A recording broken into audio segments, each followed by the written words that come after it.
or one of the biggest problems that exists in the space today is that you can't deliver a PTSD diagnosis without a trauma disclosure, because it's very hard to kind of differentiate it from any other type of mental health disorder without that. And most people, the average from traumatic event to trauma disclosure is about 7 to 10 years.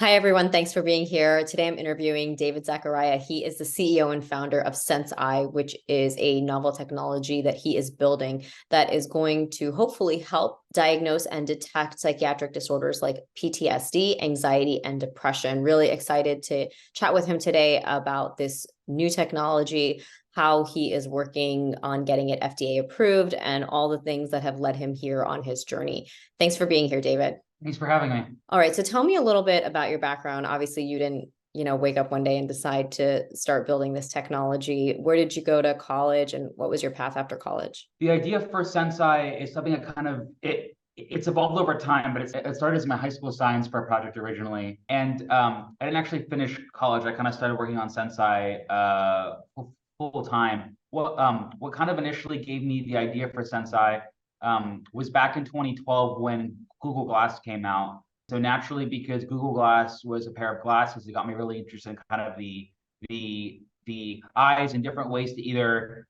access information through the eyes or use the eyes as kind of an interface device. And that kind of got me started on the path of what eventually led to SenseEye. About 100 years of scientific literature that would talk about from all these different cognitive, emotional, or psychological states that would cause some sort of a change in the dilation of the pupil. But the issue was there was about 100,000 reasons why the size of the pupil would change.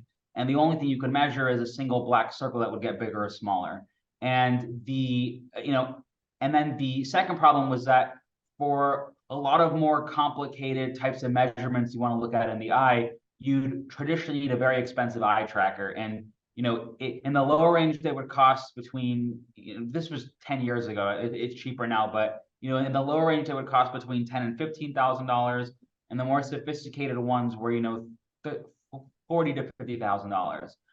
And so the original idea for SenseEye was kind of twofold. Number one, it was, can we find more variables in the eye beyond just kind of the traditional pupil size, gaze, blinks, etc., that we're able to look at as kind of a way to have more variability in the eye.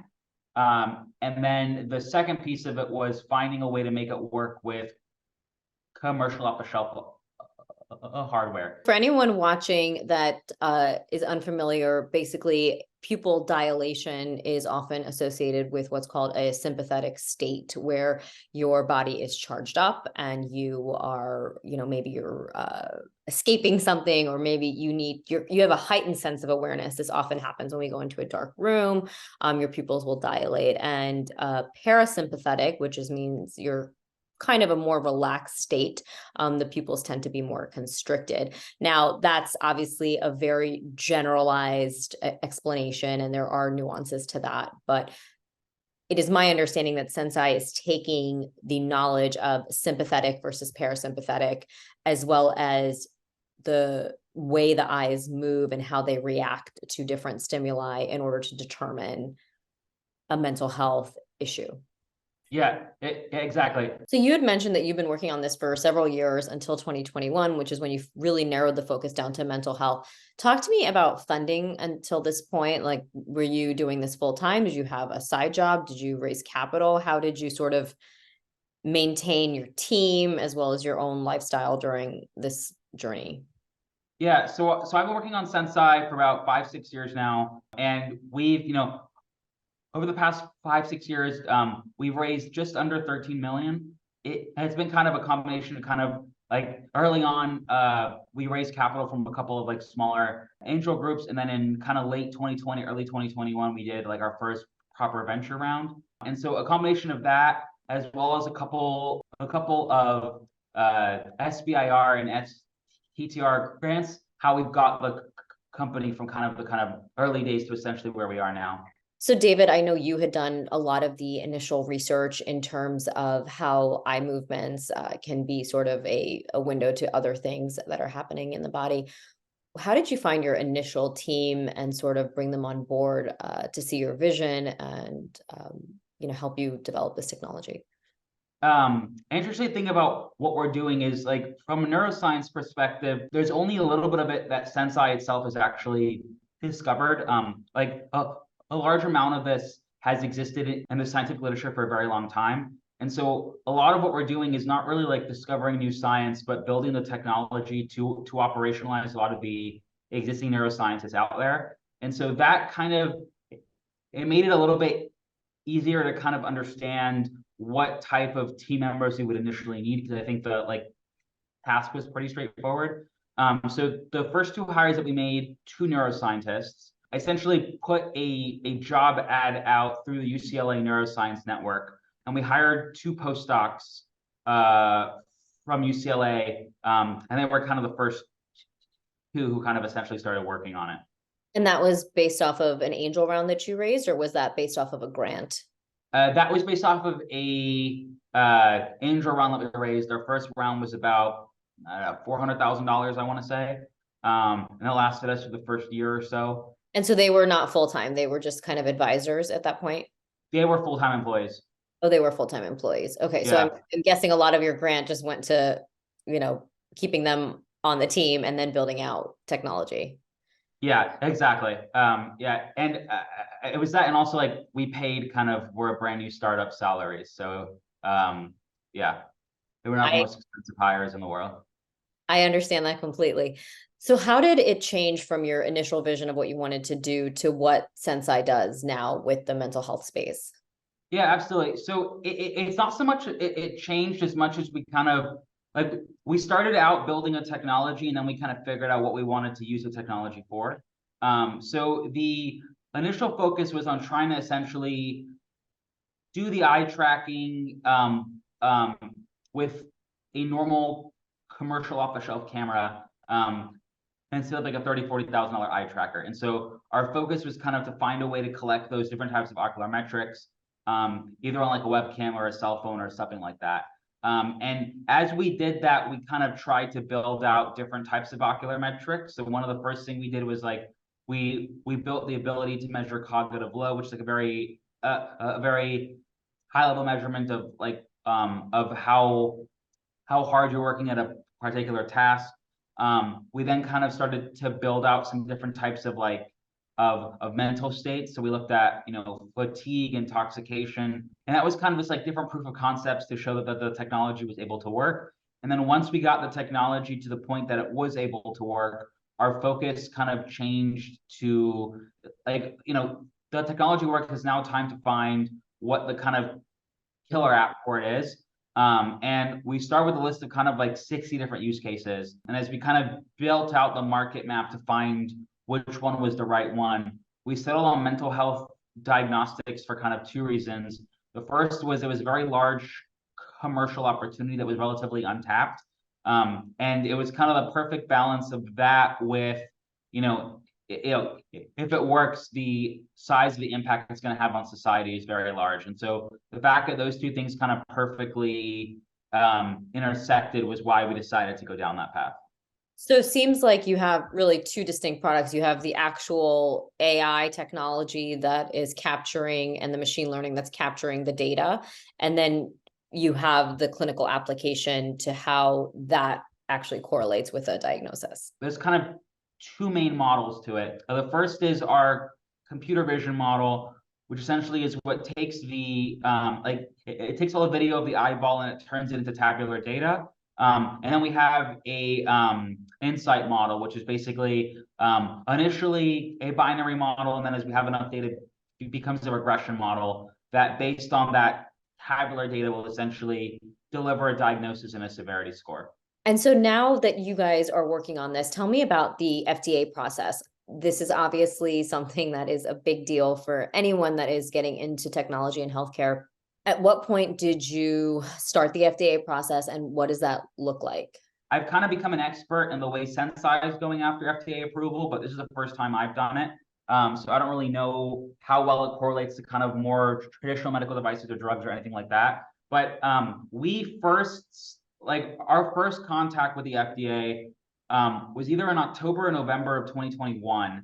And it was through a process called the pre-submission, where we essentially kind of approached the FDA a little bit beyond the idea stage with a full explanation of the technology, the claims we're hoping to make once we get it FDA approved eventually, and a copy of the protocol for the initial clinical trial that we wanted to run. We basically sent that to the FDA, and through that initial pre-submission process, we got a large amount of written feedback from them, as well as about a 1-hour meeting with them where we kind of essentially got what all of their questions, comments, and concerns would be, both regarding the device's intended use and also kind of specifics on the design of the clinical trial. We took all that feedback, we implemented it into the protocol for the first trial, and we kind of started that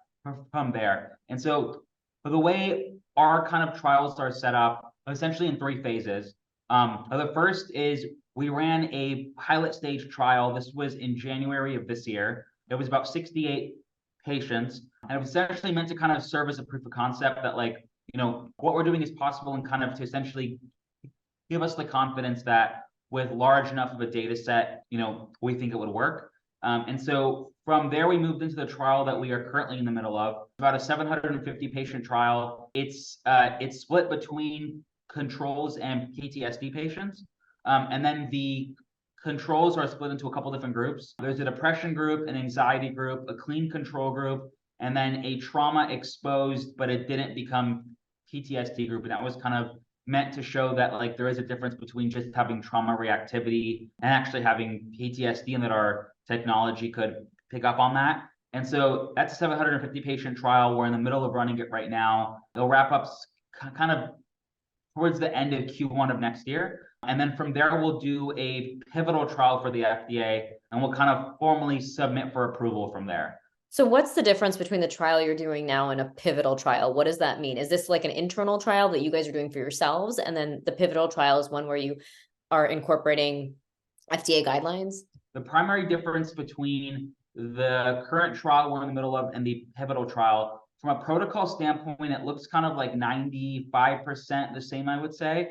But in the current stage, we are still allowed to train the algorithm and kind of fine-tune machine learning as we're receiving more data. Once we enter the pivotal stage, we'll basically stop training the algorithm, and that will essentially be like our holdout set of data that will determine the kind of actual sensitivity and specificity scores that we'll submit to FDA for review.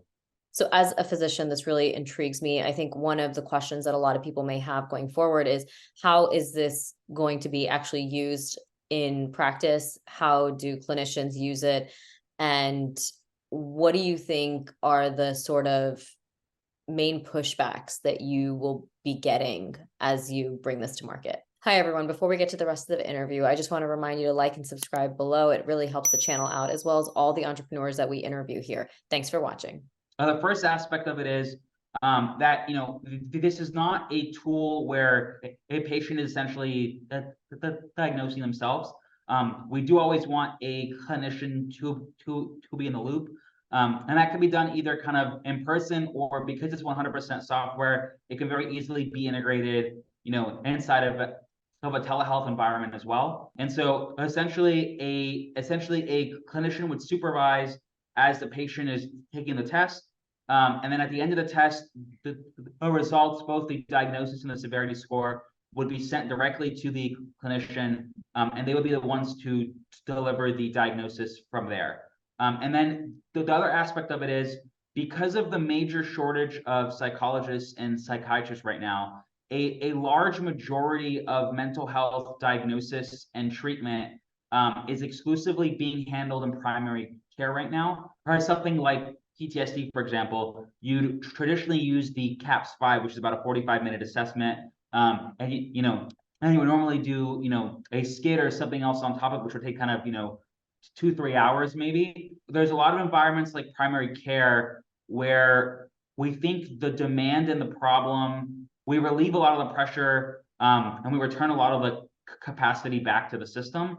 And then in places like, psychologists or psychiatrists, I think you kind of talk to like two types of clinicians. The first is kind of, excited and loves it and all of that. And the second is kind of very afraid of, or afraid is the wrong word, but they kind of want to make sure the idea here is not to replace the clinician. That isn't what we're doing, but it's a matter of kind of, describing to them what we're doing and how it works and all of that, and kind of,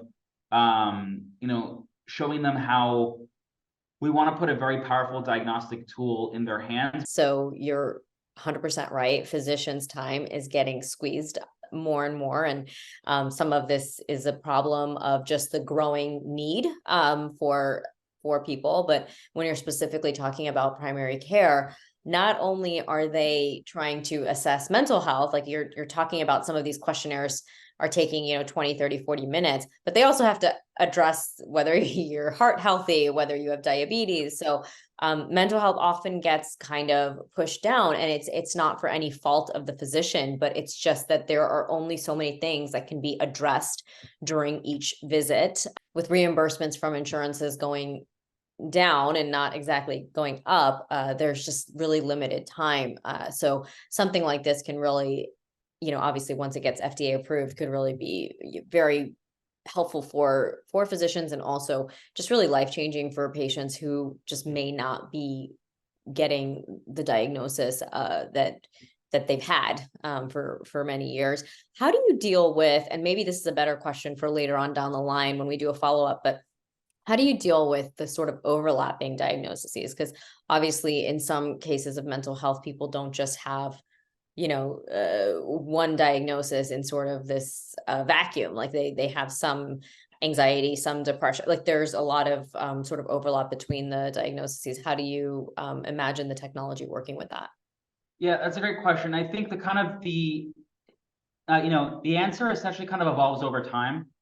So on, on day one, the initial product that we're working towards FDA approval on is a PTSD diagnostic. And then kind of very shortly after, we'll seek approval on an anxiety and depression diagnostic as well. But initially, it's kind of 3 separate tests, and then we hope to kind of get to the point where we have a single trans diagnostic that's able to kind of diagnose across all 3. And we're starting with those 3 because they are very comorbid with one another. So, for example, like on our own trial, and I think most kind of pharmaceutical trials the same way, about 80% of our PTSD patients are also diagnosed with anxiety and depression, as well. And also, like a lot of clinicians will talk about anxiety and depression on kind of, a linear scale where it's kind of impossible to, have one of them and, and not the other. So, initially our like, for something like PTSD, the biggest problem that exists, or one of the biggest problems that exists in the space today, is that you can't deliver a PTSD diagnosis without a trauma disclosure, because it's very hard to kind of differentiate it from any other type of mental health disorder without that. And most people, the average from traumatic event to trauma disclosure is about 7 to 10 years.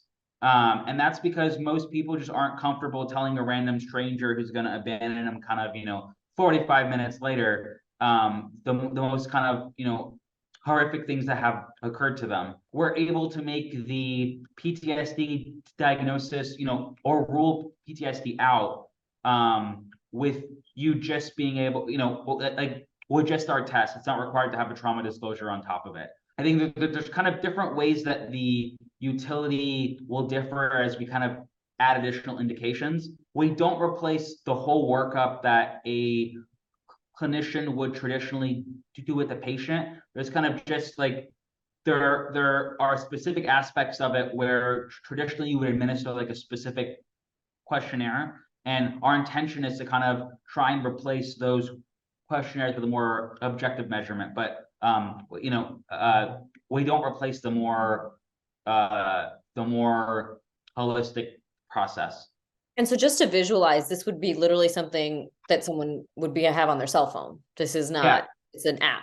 Exactly, yeah. That's so basically accessible to anybody. Anyone can do it on themselves, and or is that not the case? Does it have to be under the guidance of a doctor? We're being regulated as a class 2 de novo medical device, and it does require it to be prescribed. So it's not, it's not something that you're able to kind of take a diagnosis on your own. But I think there could be a world down the line where there could be like a screening tool version of it, but our focus right now is on building kind of the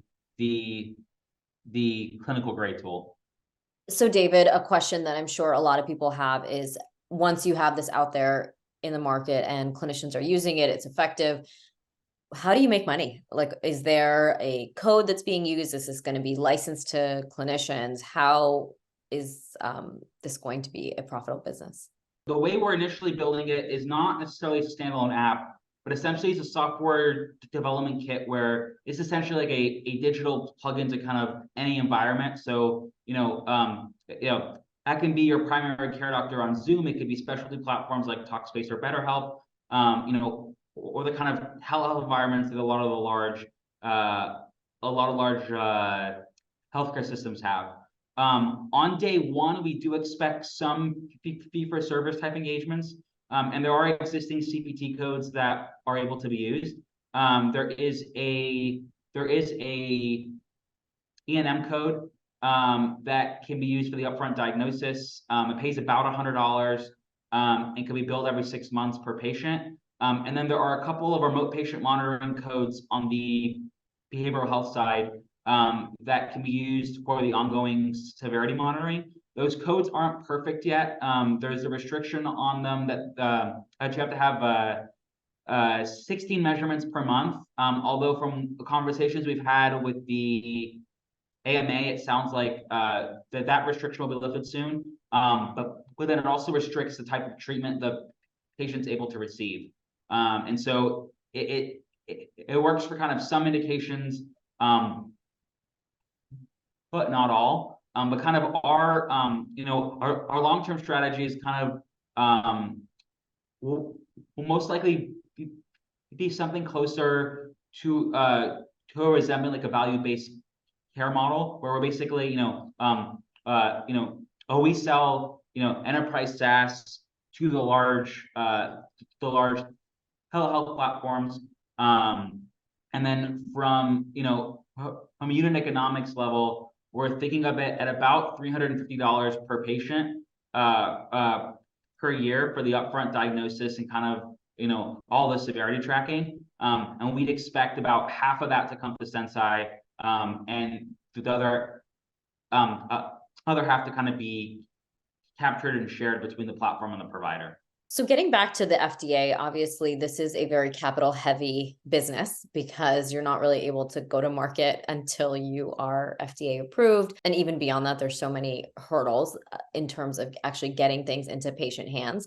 So what happens if you can't raise another round of funding, or what happens if during this FDA trial, it doesn't really go well and you need to go back to sort of the drawing board?